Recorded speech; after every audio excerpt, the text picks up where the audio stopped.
Good morning, everyone. Today we are examining Jeremiah chapter 37. Now, as we saw in the reading of chapter 37, we are in the days of Zedekiah.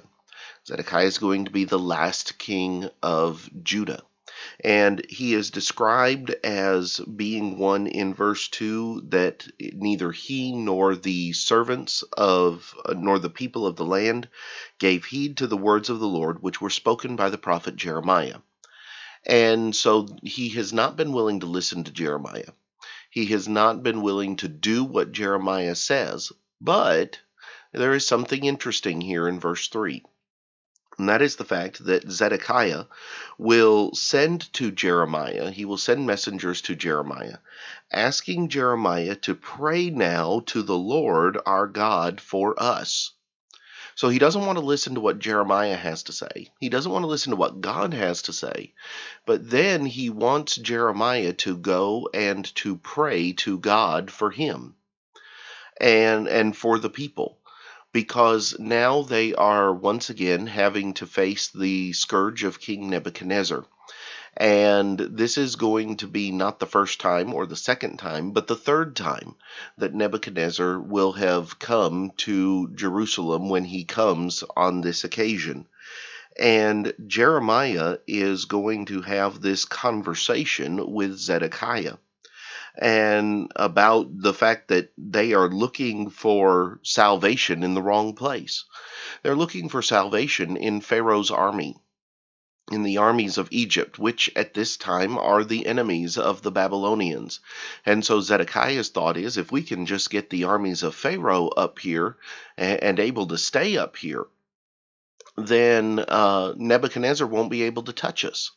And Jeremiah is going to tell Zedekiah that that is not going to happen. He says the Lord tells them not to deceive themselves about the possibilities of that working out in their favor. And so you have in the forefront of chapter 37, you have Zedekiah on the one hand asking for God's favor, but on the other hand refusing to listen to God's message. And there are a lot of people that fall into that category today. They want God to help them, they want God to bless them, but they don't want to listen to what He has to say, and they don't want to do what He has commanded them. That's not going to work. That is not going to be a workable situation that God is going to accept in the life of an individual. And it's illustrated here in the book of Jeremiah. The second thing I want to point out is found in verse number 13.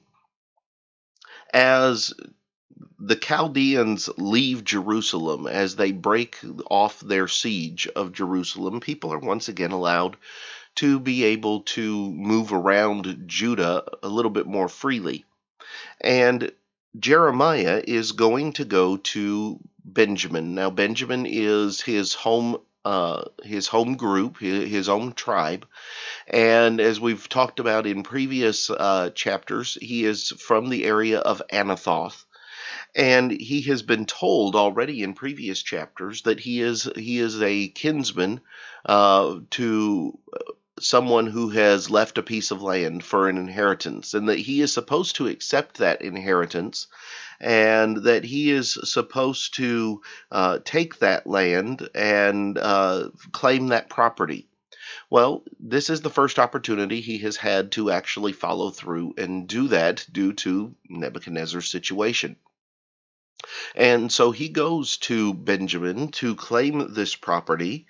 And while he is there, a captain of the guard, whose name is Erijah, sees him. And he is under the impression that Jeremiah is trying to defect to the Chaldeans. Now, no such thing is happening.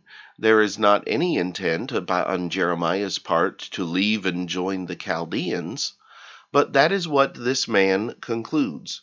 And it is interesting to note that he is not required to arrest him, and there is no grand jury indictment, there is no giving of evidence or anything of that nature. He can simply arrest him and throw him in prison for an indefinite period of time because of what he thinks might be the case.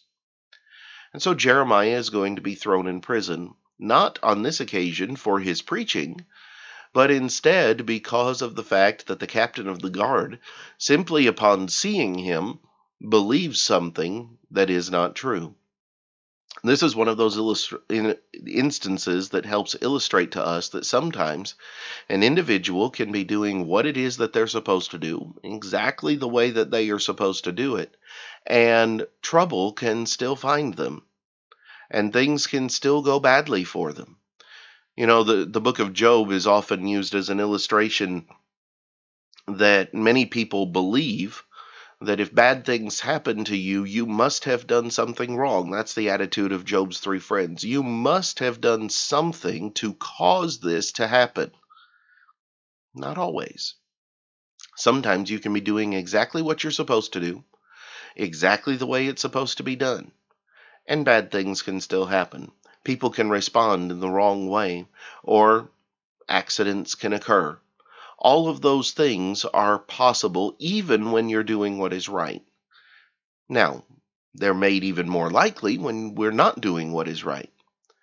But just because something bad happens doesn't mean that we have done anything to cause it necessarily.